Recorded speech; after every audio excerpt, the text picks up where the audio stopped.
dados do INPE, que é o Instituto Nacional de Pesquisas Espaciais, revelam que Minas Gerais registrou quase 2.500 focos de incêndio em áreas de vegetação somente em agosto. O pior resultado para o mês em 13 anos. Em menos de 3 dias, os bombeiros receberam mais de 1.000 chamados em diferentes regiões do estado. O Corpo de Bombeiros deve divulgar hoje, ao meio-dia, mais um balanço de ocorrências de incêndio em vegetação registradas no estado de ontem para hoje. Nos últimos dias, várias queimadas estão atingindo Minas Gerais, consumindo hectares de mata e alguns levando até perigo para as pessoas. Só entre a noite de sexta-feira passada e a manhã de segunda, os bombeiros receberam 1.155 chamados desse tipo em todo o estado, incluindo aí áreas de conservação ambiental, como o Parque Estadual do Itacolomi, em Ouro Preto. Na região metropolitana de Belo Horizonte, vários hectares de mata em Nova Lima e Pedro Leopoldo foram destruídos. O porta-voz do Corpo de Bombeiros, Tenente Henrique Barcelos, explica como a corporação está preparada para enfrentar esse quadro que não deve mudar durante todo esse mês de setembro, sem chover. Essa é uma demanda bem acima da média e a gente tem priorizado quais áreas estão ameaçando pessoas, edificações, animais e concentrando esses recursos nesse escalonamento aí de priorização. E essas ocorrências todas em vegetação?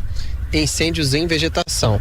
Parte delas em unidades de conservação, que inclusive a gente mantém nesse momento operações de combate, juntamente com os demais órgãos do meio ambiente, o Instituto Estadual de Florestas, a Defesa Civil e a Polícia Militar. E a gente viu alguns casos, né? A gente acompanhou inclusive de incêndios em vegetação, que passam até para casas, né? Teve um em Ribeirão das Neves que pegou num galpão e aí complica bastante a situação.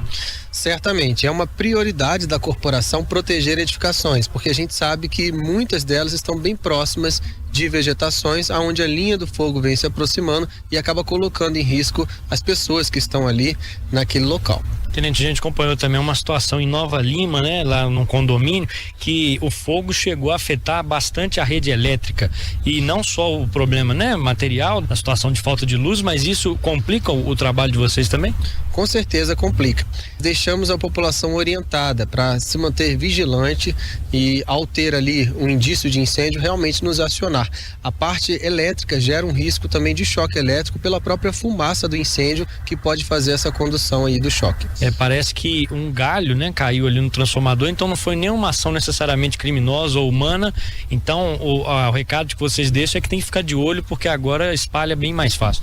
Estamos entrando no período que a gente reconhece historicamente como o mais crítico do ano, o mês de setembro, onde a temperatura ainda é muito alta, temos a incidência dos ventos e também um período enorme sem chuva, principalmente na região metropolitana. A gente orienta que a população esteja vigilante, não crie qualquer risco de incêndio e, em caso de emergência, ligue 193. Esse ano específico, pelo que o senhor acompanha, foi um ano mais difícil relacionado a essa seca e também a incêndios ou não? A gente tem, historicamente, temperaturas acima da média e também ondas de calor que tornam esse cenário ainda mais complexo. Então a gente já espera um setembro bem rigoroso em relação ao período de estiagem, mas estamos em integração com os órgãos ambientais do governo do estado, tratando toda uma força-tarefa para conseguir fazer frente a esse cenário. Repórter Felipe Quintela. No sul de Minas, Lago, que abastece mais de 30 cidades da região, opera abaixo da capacidade em meio à pior seca da história. Sem previsão de chuvas, o período de estiagem tem afetado o nível do Lago de Furnas. O reservatório, que banha 34 municípios da região e impulsiona vários setores econômicos, está 1 metro abaixo do nível considerado ideal por políticos, pescadores e comerciantes. Segundo dados da Hidrelétrica de Furnas, o lago está a 760,97 metros acima do nível do mar. O volume útil apresenta queda de 2,67% em relação aos dados repassados pela Hidrelétrica no dia 26 de agosto.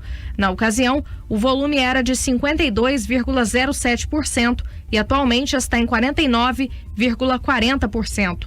Apesar desse cenário, cidades como Fama e Boa Esperança devem registrar um fluxo maior de turistas nos próximos dias, considerando a onda de calor que afeta boa parte do estado.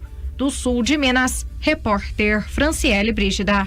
A partir de hoje, o Brasil começa a sentir os impactos da nova onda de calor, com temperaturas máximas acima dos 30 graus. A massa de ar quente e seco, prevista para a primeira quinzena de setembro, deve atingir pelo menos 17 capitais, entre elas Belo Horizonte. O Instituto Nacional de Meteorologia decretou alerta amarelo para perigo potencial até amanhã. Em algumas regiões, as temperaturas podem passar dos 40 graus e a umidade relativa do ar pode ficar abaixo de 20%.